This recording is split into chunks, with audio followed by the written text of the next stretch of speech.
I'm starting up the recording as we go. I'm actually going to mute everyone. Once again, just a reminder as we go through, please, if you have a question, feel free to ask. Although, I'm going to give that with a caveat today. We're going to go through a lot of stuff today. We could easily spend 20, 30 minutes on every single one of these texts that we are looking at today, but we'll never get through them all. And I really want to give you that sense of breadth of what it is that Heschel has to say. So if you do have a question or a comment, please definitely raise your hand, raise your virtual hand, I'll call on you. But I'm going to ask you to keep your comments or questions brief, so that way we can get through all of the different texts. I really sort of felt very challenged trying to pick these particular texts because they're all so amazing as we went through. All right. So last week we got a little bit of a history of Heschel, understanding probably the most important piece of all of this, and we're going to see it reflected a little bit today, is that Heschel is the product of two very distinct worlds. That Hasidic world that his both parents were actually connected to, and then the modern critical thought world that he ultimately went into post University of Berlin and into the Hochschule and all of that. And so those two came together in Heschel in a very unique way and helped make him who he is. And so as we talk about his theology, as we talk about his philosophy, we're going to hear those two voices, and sometimes they're discordant, right? And Heschel tries to deal with that and says, yeah, they're discordant, but more often than not, he finds a way to bring them into a harmony of some sort, and that's really what we're going to look at. Today, we're going to speak about God and prayer and sort of his views on that. And as I said, multiple books. We could spend, a year talking just about this subject, but we'll try to get an overarching sense of what it is that he is speaking about. And I wanted to highlight a couple of things to think about before we jump into the text. First, we mentioned this last week, that Heschel coined this phrase of radical amazement. And that's going to be really important in how we think about God and how we think about our relationship with God. And finding a way to connect with what he calls the ineffable, right? That which we can't really describe, we can't really understand, and yet we have to connect with that. And radical amazement helps us to do that. Meanwhile, we still have to live in this world. We still have to live in the world of the real. We can't just be off in the philosophical world. And we have to have this make some sort of sense. And last week, we introduced a word, anthropopathic, as opposed to anthropomorphic, right? Anthropomorphic is that we describe God in human terms, with human attributes.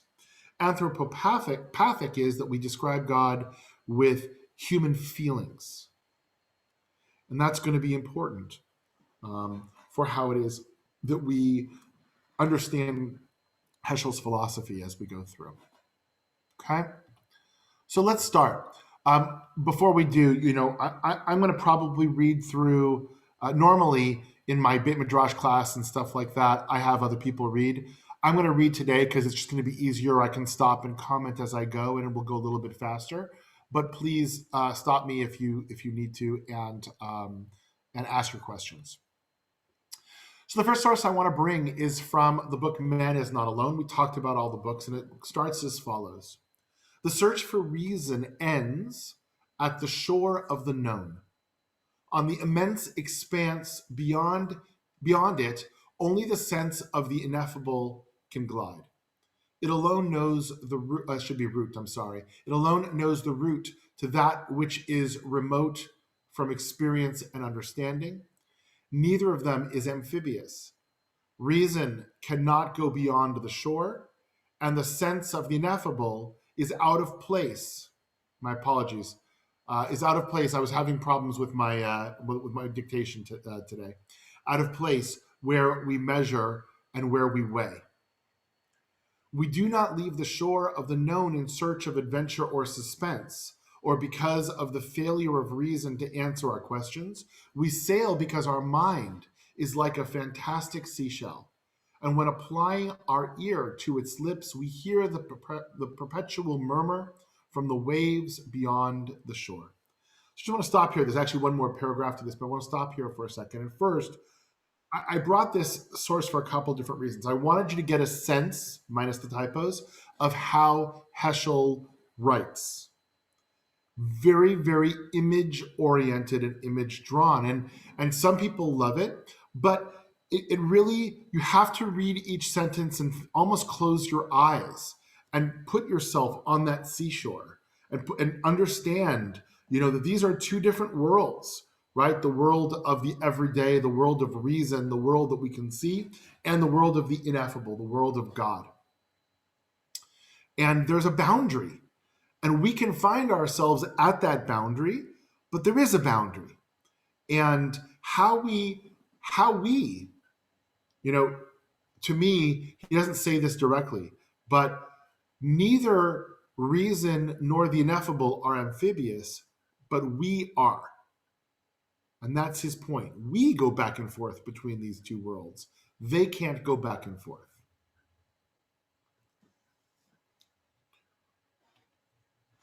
One more piece. Citizens of two realms, we must all sustain a dual allegiance.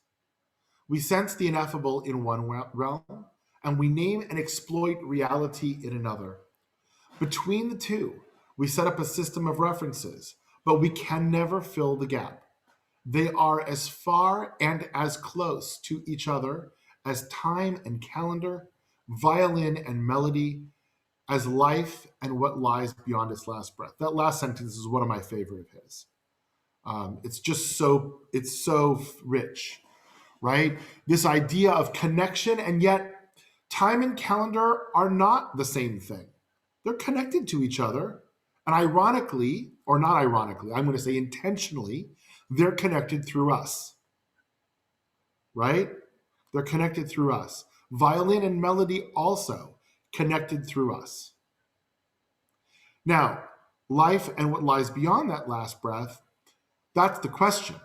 Is it connected through us? Is it connected through God? What's the connection? We can talk about that, but that's this first sense, or this first source that I want to bring you. And I'm curious to hear just a couple of responses from people of how do you feel? How does this strike you? Does this strike you as something that brings you in? Does this strike you as something that separates you, that pushes you away? Let's talk about it just for a moment, because I think it's important that we have that conversation.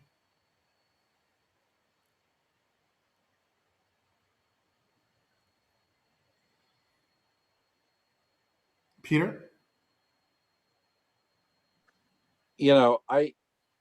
I was taught in a class that there are three types of human beings. Either you're a visualist, an auditory processor, or kinesthetic.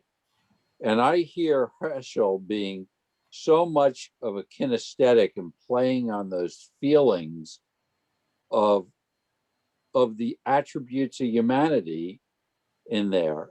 And then I tie it together with a T-shirt I used to have that said, trying to understand why I love the Grateful Dead is like trying to explain what water tastes like. So it's just he's playing on imagery in my mind and feelings all at the same time. Yeah. And that's quite unique. I agree. That was one of his gifts, to be able to do that. And Peter, I think you asked a very good question, right? Thinking about, is it audio? Is it visual? Is it kinesthetic? Let's hold that question in abeyance until the end of the class, because we'll see if you have the same answer after we see all these sources, to the answer that you have just from this first source. But any other reactions or responses? Does this draw you in? Does this push you away? Rabbi, I don't know. Am I supposed to raise my hand or what? You can, but go ahead, Hillary. I see you. Go ahead. Okay. The line that really touches me is life and what lies beyond the last breath, because to me that is the essence of all philosophy, is trying to understand the difference between those two realms that touch at one point, but are very different to all of us and to all of the thinking that all of our philosophy. So just a beautiful line, beautiful, beautiful line. Yeah, and I think, I agree with you, Hillary. He plays with that all the way through. One of my favorite MASH episodes actually is when Charles is dealing with somebody who lost his hand, and he was a concert pianist. Okay, I can't listen to two things. Hold on, Don. I'm going to mute you up because you were loud. All right, I got you now. He lost his hand, and he's trying to help this person understand that there's more than just the technical aspect of playing. And one of the lines that he says is, he says, "I have gifted hands as a surgeon, but I can't make the music." Right? He can play the piano, he can make the sounds, but he can't make the music. And that's what he's doing here is with these ideas of there's more than just the reality, and there's more than just the music itself. It comes together in us. It comes together at that moment. Awesome. All right, let's continue on, and we'll see. There's more to talk about. He continues talking about the ineffable. This is from Man Is Not Alone, page 16. To become aware of the ineffable is to part company with words. The tangent to the current human experience lies beyond the limits of language. The world of things we perceive is but a veil. Its flutter is music, ornament, science, but what it conceals is inscrutable. Its science remains unbroken, no words carry it away. Sometimes we wish we could cry and tell us sometimes we wish the world could cry and tell us about that which made it pregnant with fear-filling grandeur. Sometimes we wish our own heart would speak of that which made it heavy with wonder. There's two reasons why I wanted to bring this particular source. Heschel struggles and really leans into this sense of distance between us and God, at the very same time as he talks about trying to draw close, right? He acknowledges and accepts the fact that there is always going to be something inscrutable, is the word he uses here. There's always going to be something that keeps us separate, that we are never going to be able to fully understand about God. And we're going to long for that. We're going to want that, and we're going to be frustrated because we're not going to get it. And yet that's part of life, right? And he frames that in these sometimes statements. Yes, we wish the world could tell us. We wish our heart could tell us. But we're still going to have to be satisfied with the distance, right? With the distance. And it's that distance and the majesty that brings this concept of wonder. And he uses it a number of different times as we go through. All right. One more source, and we'll have another little bit of a conversation on them. God is not hiding in a temple. The Torah came to tell inattentive man, you are not alone. You are constantly in a holy neighborhood. Remember, love thy neighbor, God, as thyself. We are not asked to abandon life and to say farewell to this world, but to keep the spark within aflame, and to suffer his light to reflect in our face. God is waiting on every road that leads from intention to action, from desire to satisfaction. So to me, I like this because the paragraph is constructed in such a way with some parallelism, right? We have this space issue, right? God is not in a temple, but God is waiting. Well, where is God waiting? Right? It begs the question. God's not hiding in a temple. He's not there, but God is waiting on every road that we take potentially. Specifically, he would argue, and we'll talk obviously more about this when we talk about action and social action in Heschel's life, which was a big part of his theology. But it's on every road that leads from intention to action. It's not enough just to have the intention. You have to follow, you have to do something now. And then when you do, God is waiting there for you. God is waiting to join you in that action. Intention's not enough. Take it that next step is what he's arguing.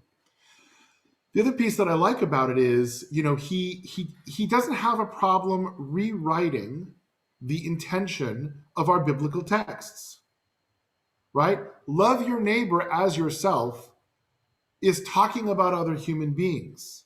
He's rewriting that to mean love your neighbor God as yourself.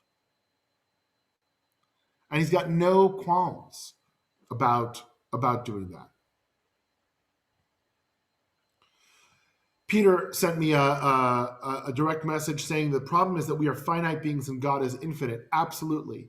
In terms of that distance, in terms of that separation, that's the reason for that. Saul, I see your hand up. I'm just going to touch on something that actually Marcia brought up last week that I found fascinating. That, and it is a bit of a stretch maybe, and it's coming out of left field, but for a man who was so profoundly impacted by the Shoah, that there's no cynicism. I mean, it seems very innocent, everything he's saying, very innocuous. And I mean, it's profound, but he's not pointing fingers at God, which just seems a little unusual, almost unbelievable.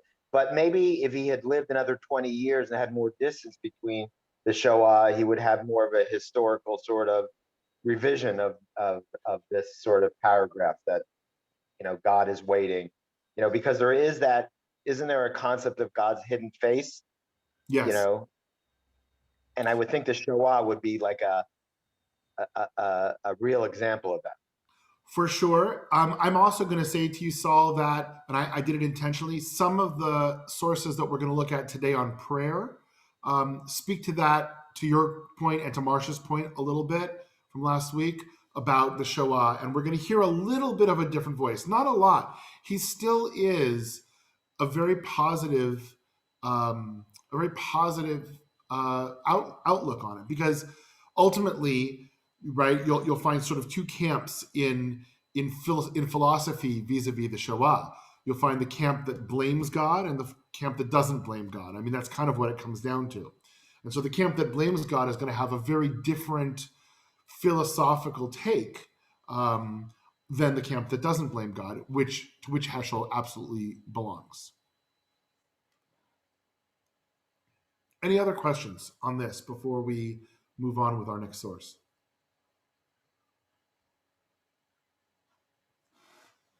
You don't find it presumptuous of him to try and rewrite love thy neighbor to some extent, or do you find it profound? I find it profound. Because the reality is that rabbis have been doing that all along. That's what Midrash does, right? Midrash rewrites the text and takes the text in that way. Donna, were you trying to speak? I sort of saw you, but you were muted. Okay, you have to unmute yourself in order to speak, and you have to raise your hand, otherwise I may not see you for next time. But go ahead and unmute yourself. Go ahead. Can you hear me now? Yes, now I can hear you. I'm asking what other well-known writers or rabbis or philosophers are on the other side of that argument, that the people who do blame God for the Shoah. So it's interesting. Nobody is going to out and out blame God because, but you'll hear I hear it sometimes in Emil Fackenheim in some of the ways that he writes. That's the one that comes to mind. And again, he's not going to out and out blame God, but he's going to challenge God. Why didn't you? How could you? Type of thing. Whereas Heschel doesn't really do that. And we're going to see actually with prayer, it's the other way around. But yeah, that's who I would say. Fackenheim would be the first person that comes into my mind. Okay. Thank you. Sure. Any other questions? All right, well, let's continue on. This duality, Heschel needs to deal with a little bit also, and he deals with it in Who is Man on page 93. He talks about God and the world are not opposite poles. So he establishes these two different places, but he wants to make clear that they're not in opposition to one another, right? They're not opposite poles. There is darkness in the world, but there is also this call, let there be light. Nor are the body and soul at loggerheads. We're not told to decide either God or the world, either this world or the world to come. We are told to accept either and or, God and the world. So here we see his attempt to acknowledge these two different places, but not put them in opposition, but put them in parallel with one another, with human beings being the bridge. And it's a different sort of approach than others who will say the spiritual world and the physical world are in opposition to one another. They're all constantly pulling apart. Either we're being taken, we see this in Christianity a lot, right? Either we are being led by our spiritual selves or we are being led by our physical selves, and they are pulling in opposite direction. We do see it a little bit in Judaism with Yetzer HaTov and Yetzer Hara, right? We might be able to frame it that way, but it's not quite the same thing. It's not as stark. And Heschel doesn't buy into it. He does not buy into an either or sort of paradigm. He says they're both living simultaneously. They're both existing simultaneously. And we, as human beings, can bridge and be in both places.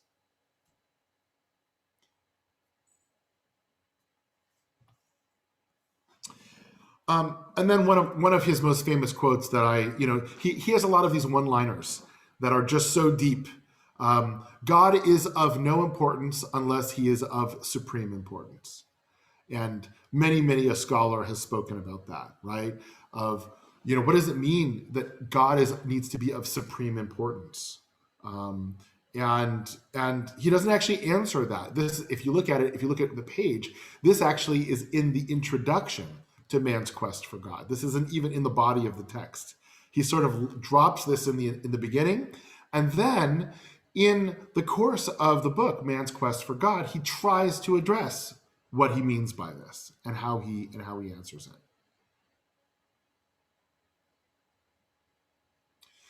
Any questions on this? Because these are the sources that we have on God. We're going to now sort of transition into prayer, which obviously is going to connect to God as well, but it's going to be a little bit more focused.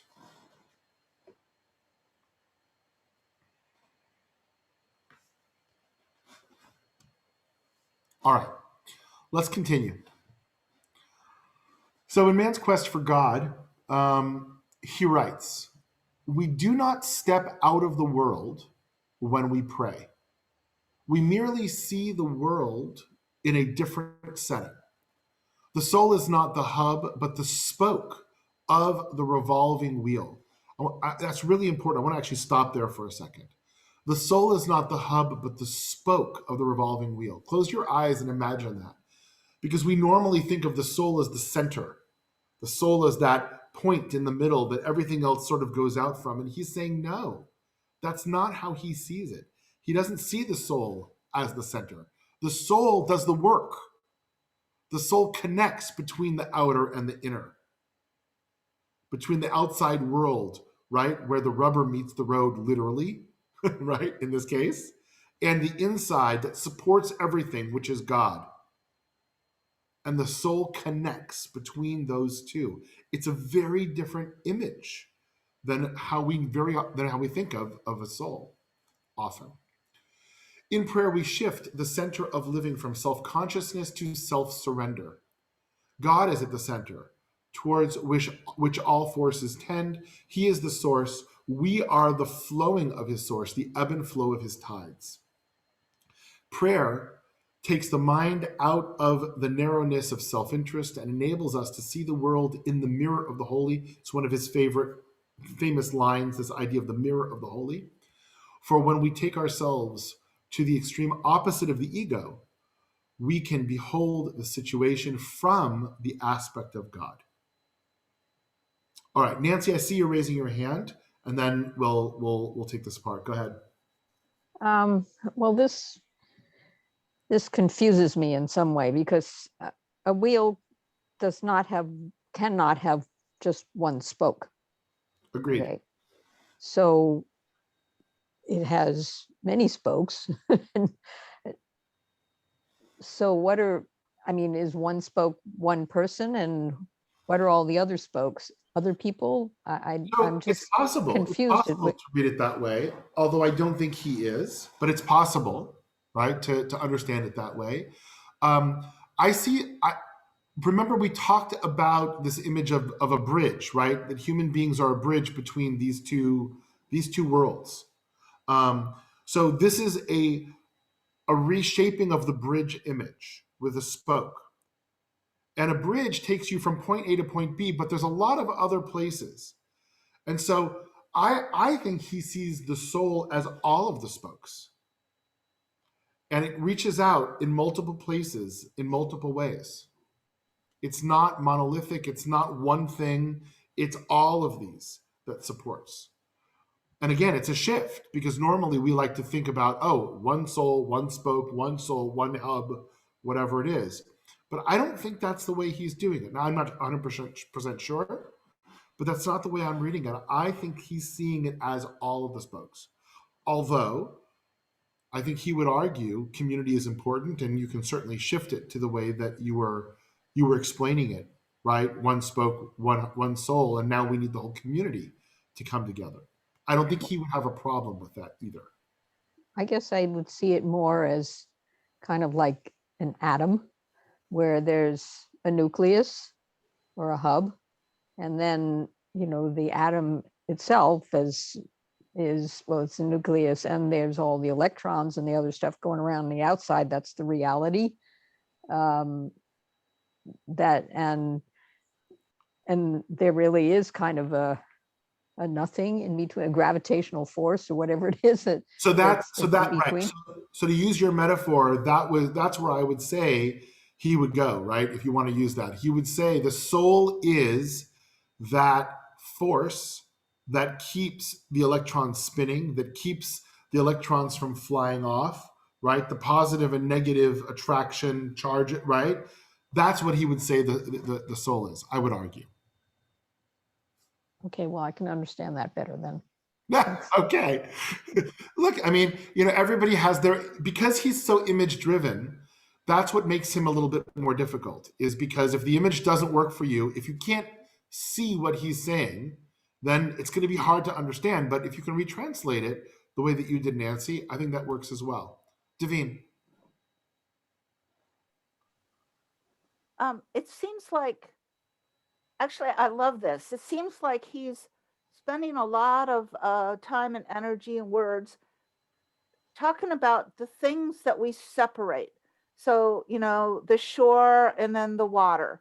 There's the violin and then there's the melody. So all these things are separated out. We think about them. And in life, we tend to do that. In school, we do that. We spend a lot of energy thinking about what a particle is and what a wave is.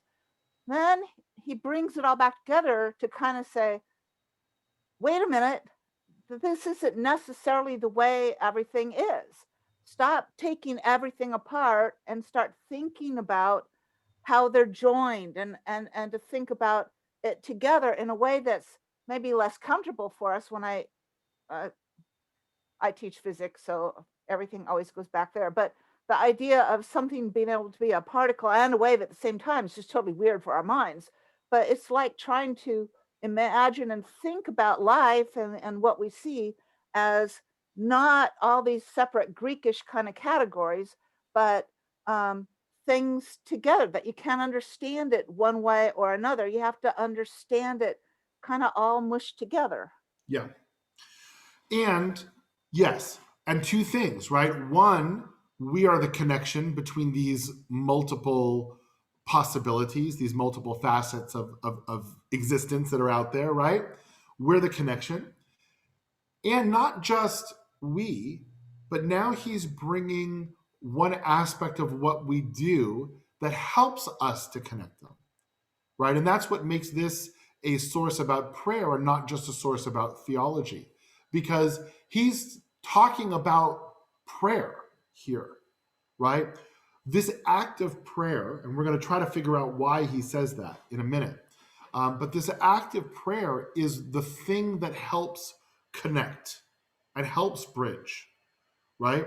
So to me, he sort of set it up as the first part of this is we're supposed to be the bridge. Well, how do we do that? There's going to be a couple different ways. Prayer is one of them, that we create the bridge between these two worlds, between these two different states of being.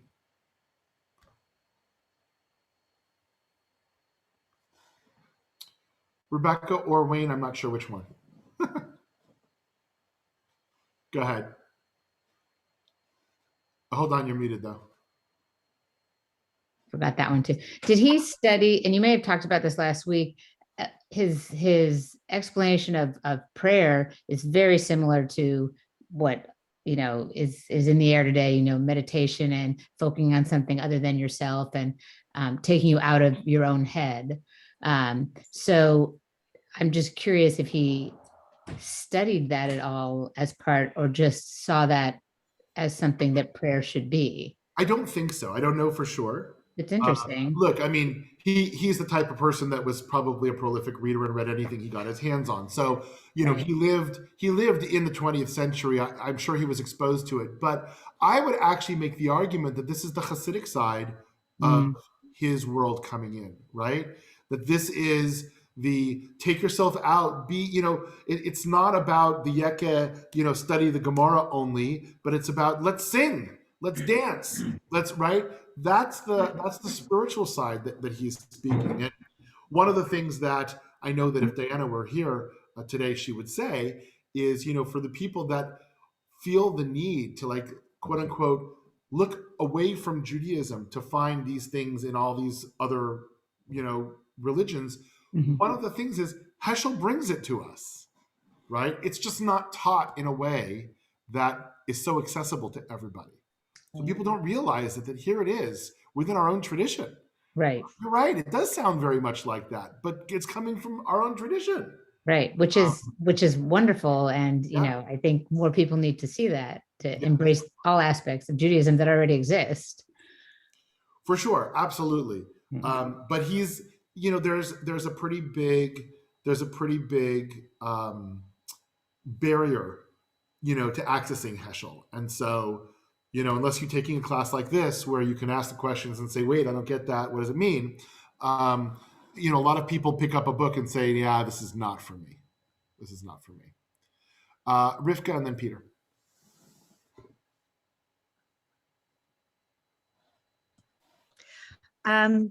That last line, we can behold the situation from the aspect of God.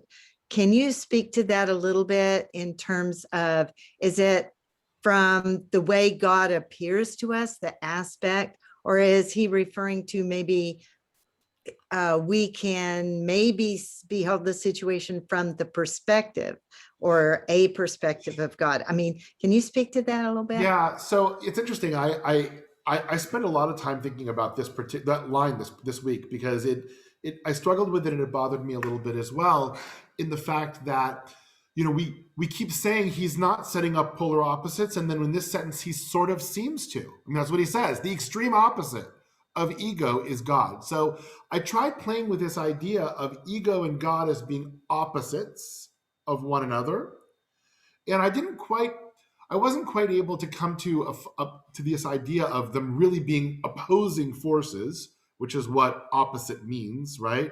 Or, you know, unless Davine wants to correct me on that. But this sense of self as being taking up space and God of taking up space. And when we're focused on the self, there's no space for God.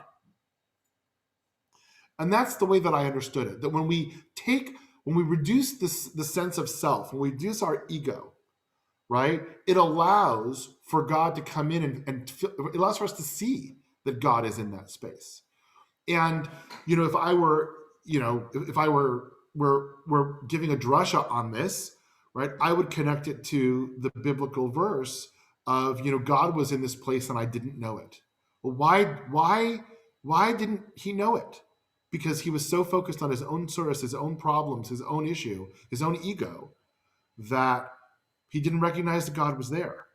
So that's the way that I sort of made peace with this idea of being opposites, because I don't see them as being opposing forces in that way, but they both can't exist at the same time. Where the ego is, God can't exist in the same way. Right. And by using the word aspect is also a little confusing, because if I understand it correctly, we are, it kind of means the way we perceive God, the way how we view him to be, rather than how he views himself. Right, but one could argue that Heschel would say we could never know how God views God's self. Exactly. Right. So by making ourselves smaller, it allows us maybe to come closer to viewing a more accurate picture. Maybe. Okay. It allows us to see the picture, right? It allows us, it allows us to see what's there. Nancy, go ahead. Thank you. I'm still confused. Right? Are we? What is the purpose of what we're trying? What Heschel wants us to do here? Is it? I mean, are we trying to understand God, or are we trying to understand the world, the reality that we live in some way imbued with God, or whatever? I mean, I understand that there's a center and there's this amorphous middle, and then there's a reality, but what is it that we're trying? I mean, what are we trying to understand? The context of this, to some degree, I mean, if we look at it, what he's talking about here is prayer.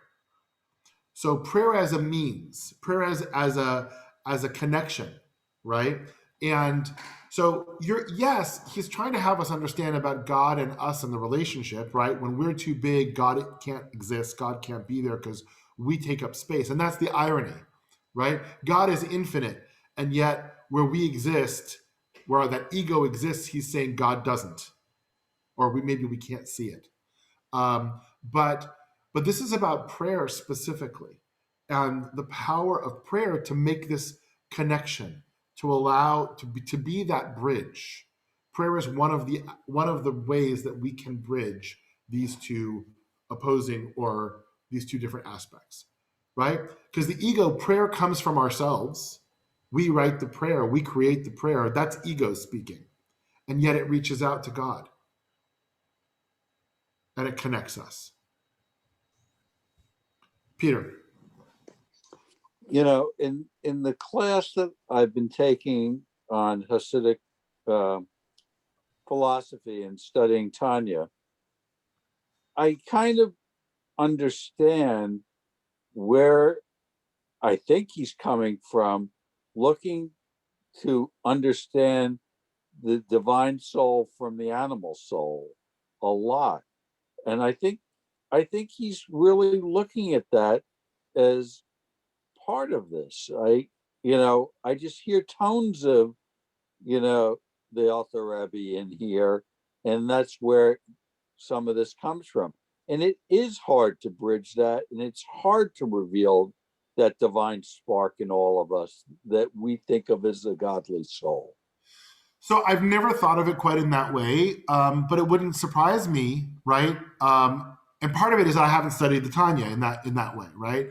But they're both coming from the same strains of Hasidic thought.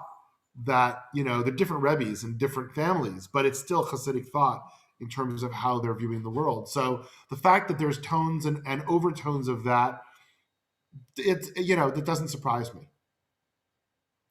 All right, let's go on a little bit more. We have a few more sources I want to make sure that we finish on time. Prayer teaches us what to aspire to. It's one of his strongest direct statements about prayer, because normally he's speaking in these beautiful, beautiful imagery, but this is just a clear statement. Prayer teaches us what to aspire to. So often we do not know what to cling to. Prayer implants in us the ideals we ought to cherish. Redemption, purity of mind and tongue, or willingness to help may hover as ideas for our mind, but the ideas become concern for something to long for, a goal to be reached. When we pray, guard my tongue from evil and my lips from speaking guile. In the face of those who curse me, let my soul be silent. So this is part of our daily tefillah that we say. And this reminds us that Heschel was so adept at Jewish literature. He knows the prayers, he knows all of that, and he's able to connect it very, very easy. And when we pray this is an insight into Heschel's mind. When he prays this prayer, what is he thinking? How does this prayer speak to him? Guard my tongue from evil and my lips from speaking guile, right? It's about redemption and purity and willingness to help. Those sorts of ideas are portrayed in this prayer. And so not only, the reason I brought this is not only is prayer a connection, but prayer is a vehicle for message and for meaning, right? What are we supposed to do? How are we supposed to do that? Prayer is a means of communicating that to ourselves as we reflect on these prayers. Okay.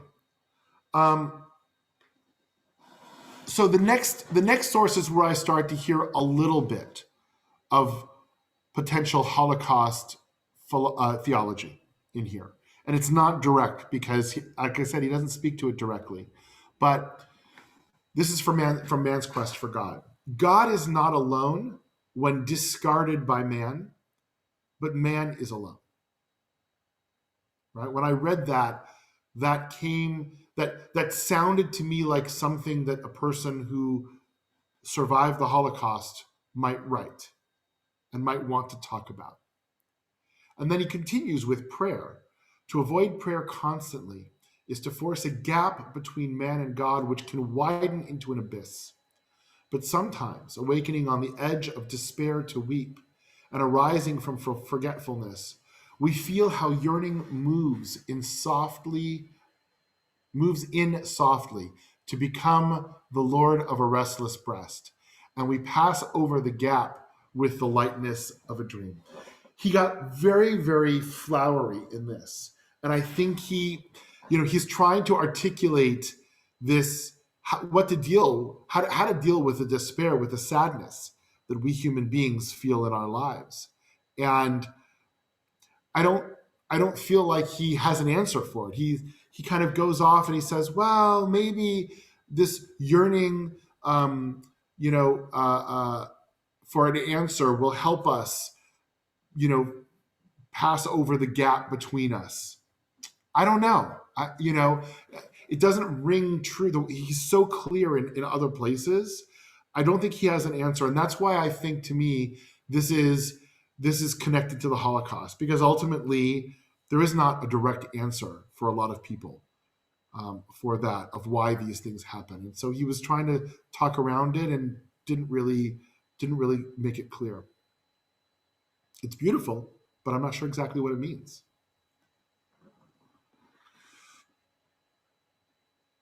All right, last two sources are sort of two other one-liners, so to speak, about prayer.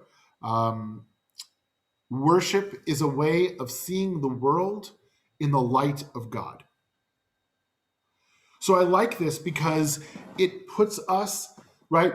We keep arguing, God is ineffable, God is separate, God is distant, God we can't. But when we pray, we can try to put ourselves in God's mind, so to speak. We can see the world through the light of God in prayer.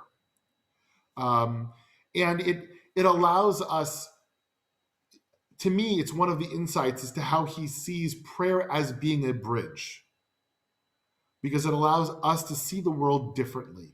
Not because, now, by the way, right? I mean, classic prayer theology from early on, from earliest sources is, I pray because I want something, or I pray because I want to thank God or ingratiate myself to God.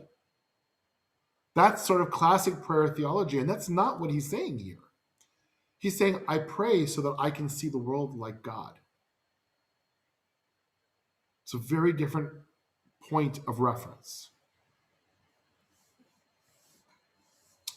And the last source that I have for today is, prayer may not save us, prayer makes us worth saving. It's a very classic Heschel line that, again, really feeds into, when you understand his desire to be activist, to go out into the world and make a difference. This makes a lot of sense, because for him, he connected those actions with prayer very often, and wouldn't just have dialogue with Martin Luther King Jr., but they would pray together. And this is why. This is why. Okay. Summary, and then we'll leave it open for some final questions and comments. We talked today, I'm reframing some of the stuff that we said in the beginning, but reframing it a little bit more clearly. Divine concern, a divine pathos, is a central category of Heschel's philosophy. This idea that God cares about us, God has feelings, that anthropopathic idea, we see throughout all of this, because otherwise it's all irrelevant if we don't believe that. Man's ability to transcend his egocentric interests and to respond with love and devotion to the divine command, to his pathos or transitive concern, is the root of Jewish life with its ethics and observances. The reason we do what we do, the reason we as Jews act the way that we act, is our desire and attempt to overcome that ego, which we saw limits our ability to interact with God. The bigger our ego, the less connection we have with God. And so those things that we do, the mitzvot, right? Saying, well, I want to eat that cheeseburger, but I'm not going to. That limits the me. It limits what I want. It limits my ego, is what he's arguing, and allows for something else. It's not that, oh, the eating of that or the not eating of that is something in and of itself inherent. That's not what he's arguing here. He may argue that as well, by the way. But he's saying that the philosophy of why we do that, of saying, I'm going to deny myself that food I want because my tradition tells me so, because God tells me so, allows for God's presence to grow and to be there. That's his philosophical tack. The ability to rise to the holy dimension of the divine imperative is at the basis of human freedom, right? We didn't really talk about this, but I picked this up in one of the articles about him, and I liked the understanding of this. It's going to lead us into our next week's conversation about people and action, right? Our ability to be holy and try to follow this divine imperative, that is based on my freedom. If I didn't have freedom, I couldn't do that.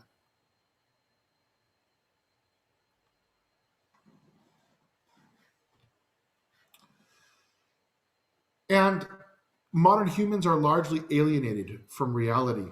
And Heschel tries to recover the significant existential questions to which he believes Judaism offers answers. There's no doubt that Heschel is struggling with the same philosophical questions that our philosophers have struggled with for centuries and millennia. The questions haven't changed. And Heschel's argument by writing these books implicitly is, Judaism has an answer. Judaism has an answer. And here's what the answer is, right? Here's Judaism's answer. But the fact that Judaism has an answer is important to him. And it goes back to what we were talking about before of you don't need to go everywhere else. It's right here. Come look at our tradition. Come see the richness that it has to offer.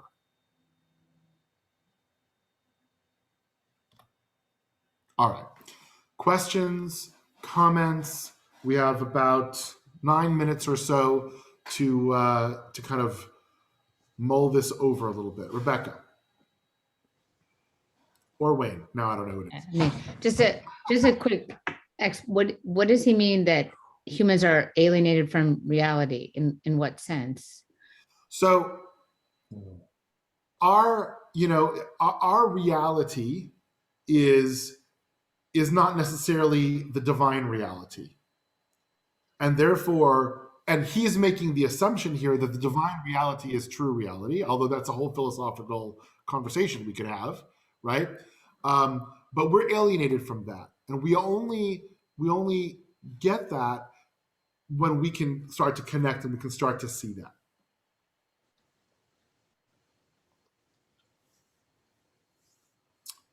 Any other comments, questions?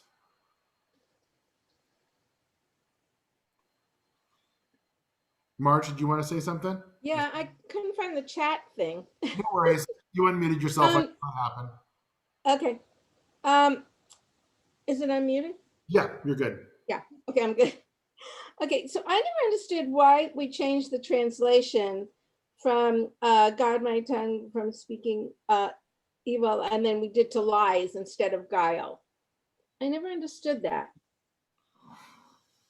Because I think I have trouble with that new translation.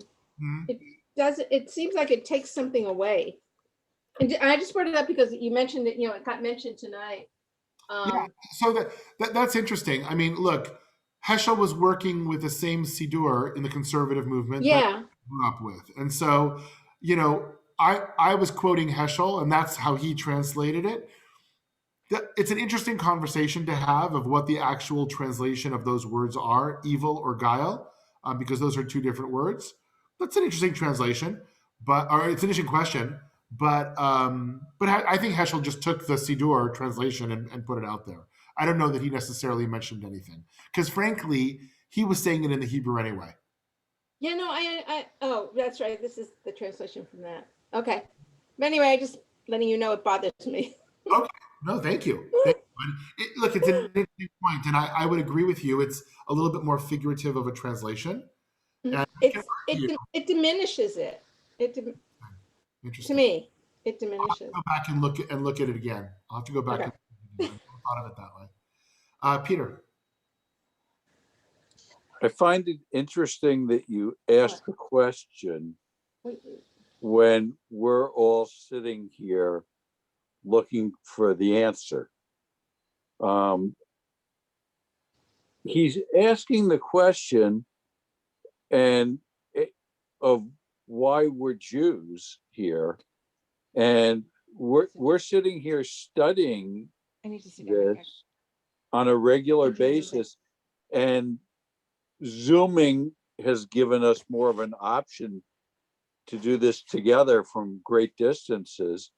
But we're all looking for this answer, I find, and the study is the search. That's the path. That's Carlos Castaneda saying the true path is one with a heart.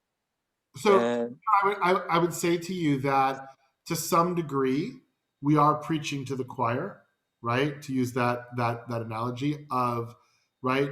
We've got 20-something people registered in this class, or 21 people here today. So me and 20 of you, some of you are doubles or whatever. But you guys have made a decision.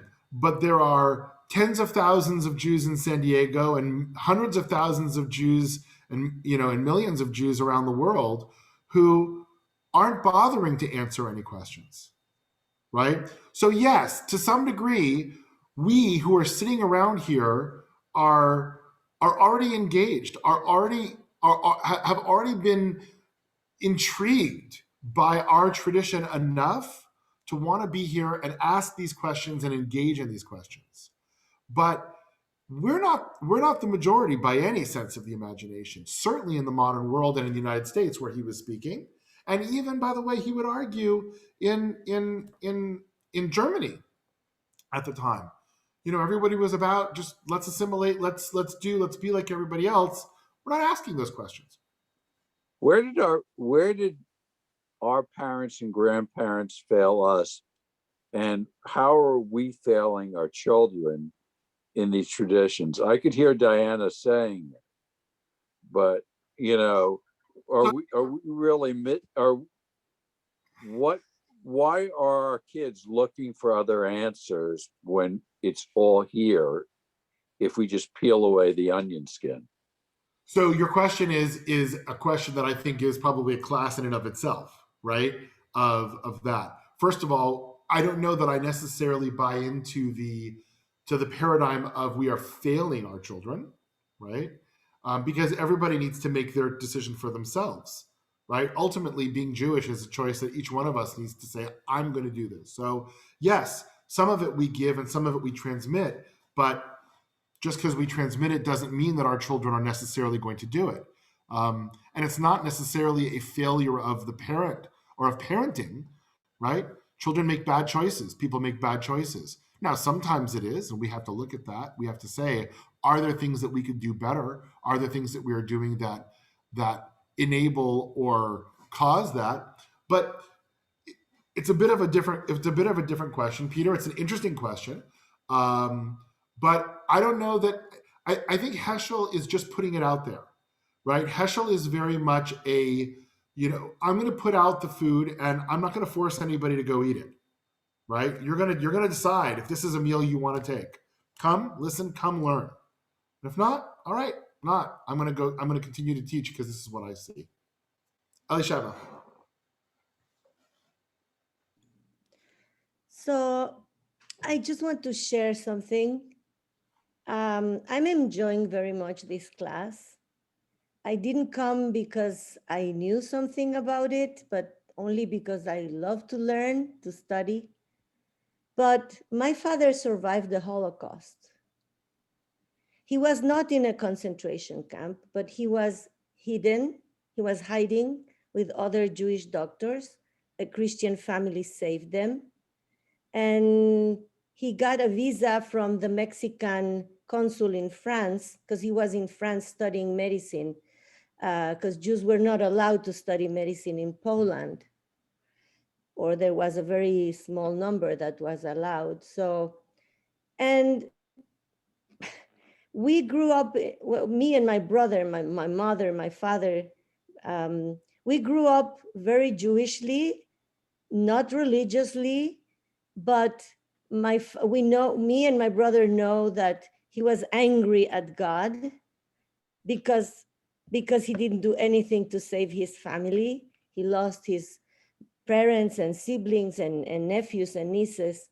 And so he was angry with God. But me and my brother had to study Yiddish, Hebrew, Torah, history, besides math and physics and all that.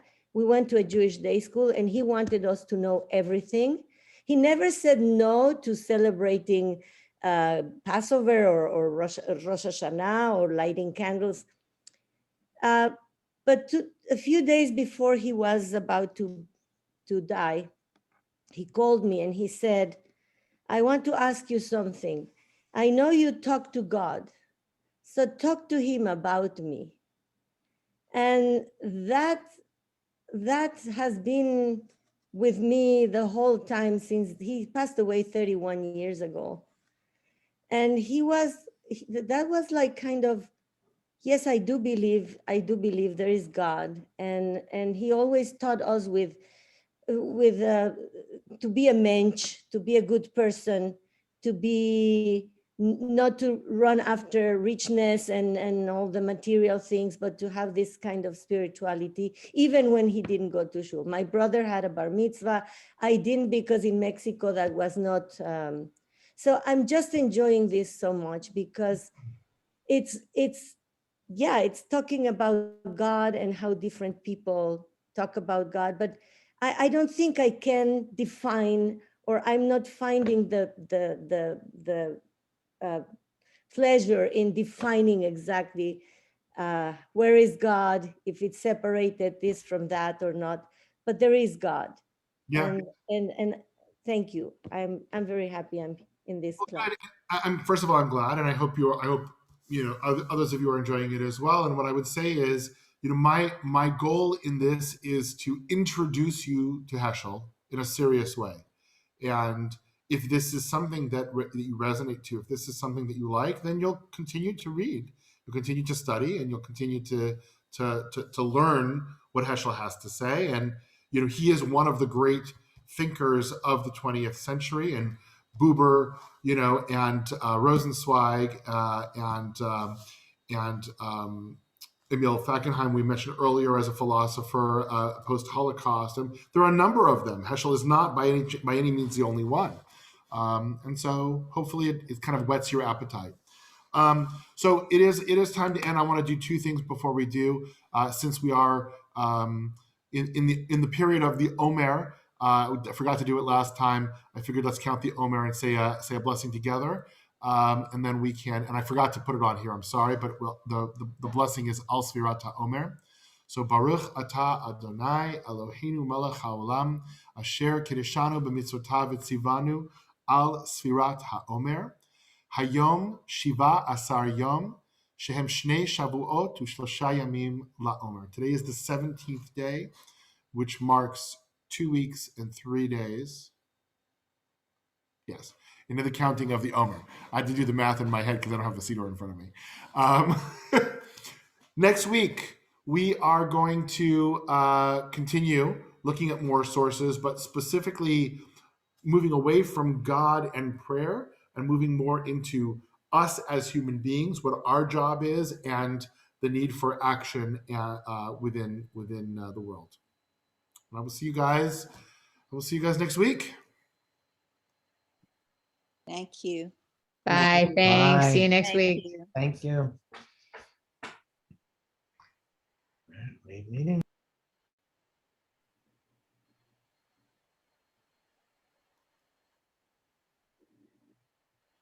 Dave, can use the phone for counting the Omer. Yeah, I know. I had it on my watch and I saw it come through, and so I know. We've been counting every night on the phone. Yeah, it makes it easy. I set it for 8:30, which is so it just went off because that seems to be the time that I'm like not doing something else and I can. Oh yeah, I got to do this.